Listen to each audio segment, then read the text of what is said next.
Hello friends, welcome back to my channel commerce with Sonia. आज हम लोग बात करने जा रहे हैं cash book in this double column cash book. जैसा कि हमने अपनी प्रीवियस वीडियो में देखा था कि कैश बुक जो है उसमें सिंगल कॉलम कैश बुक भी होती है और डबल कॉलम कैश बुक भी होती है। तो हमने पार्ट 1 में already single column cash book को कवर कर रखा है।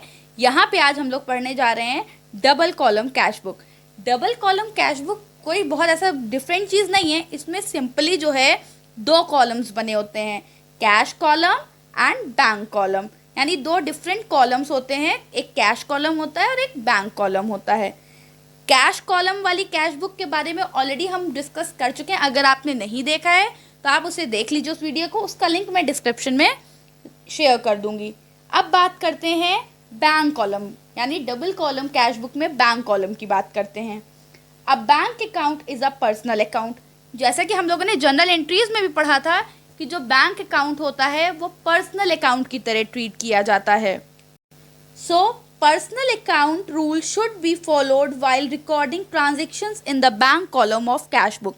इसलिए जब भी हम जो है कैश बुक में बैंक कॉलम में रिकॉर्डिंग करेंगे तो हम पर्सनल अकाउंट के रूल को फॉलो करते हुए रिकॉर्डिंग करेंगे। और पर्सनल अकाउंट का रूल क्या है? Debit the receiver and credit the giver, यानी जो भी चीज़ें रिसीव होंगी उन्हें डेबिट साइड लिखेंगे और जो भी चीज़ें बैंक देगा उसे हम क्रेडिट साइड लिखेंगे। लेकिन कैश बुक में जो कैश कॉलम है उसके लिए हम पर्सनल नहीं, उसके लिए हम रियल अकाउंट यूज़ करते हैं, यानी जो रूल है वो रियल का लगता है। इट मीन्स कैश बुक तो सिंपल एक ही है, बट कैश कॉलम की रिकॉर्डिंग के लिए हमें रियल अकाउंट के रूल लगाने हैं और बैंक कॉलम की रिकॉर्डिंग के लिए हमें पर्सनल के रूल्स लगाने हैं। आइए कुछ एग्जाम्पल देख लें। For cash deposited into bank, the bank would be receiver and hence would be debited in the bank column of cash book. अगर हम कैश डिपॉजिट कर रहे हैं बैंक में, उस केस में जो बैंक है वो रिसीवर है क्योंकि पैसा बैंक ले रहा है। तो इस केस में जो बैंक कॉलम है उसमें हम डेबिट साइड जाके लिखेंगे, यानी कैश बुक के डेबिट साइड में बैंक कॉलम में हम वो अमाउंट लिखेंगे। For cash withdrawn from bank for check issued, the bank would be giver and hence would be credited in the bank column of the cash book. लेकिन अगर हमने bank से cash withdraw किया है या कोई चेक जो है लगाया था और वो विड्रॉ हो रही है, उस केस में बैंक जो है वो गिवर बन जाएगा, यानी बैंक पैसा दे रहा है और रूल के हिसाब से क्रेडिट द गिवर, यानी कैश बुक के क्रेडिट साइड में जाके इस एंट्री को हम लोग बैंक कॉलम में रिकॉर्ड करेंगे। आई थिंक आप लोगों को अब ये बात क्लियर हो गई होगी कि कब हमें बैंक कॉलम के डेबिट साइड में एंट्रीज को लिखना है और कब हमें ट्रांजैक्शन को क्रेडिट साइड में लिखना है। अब हम थोड़ी सी बात कर लेते हैं ओपनिंग बैलेंसेस की। जैसे कि हमने पढ़ा था कि कैश बुक में जो कैश कॉलम होता है वो हमेशा डेबिट बैलेंस शो करता है।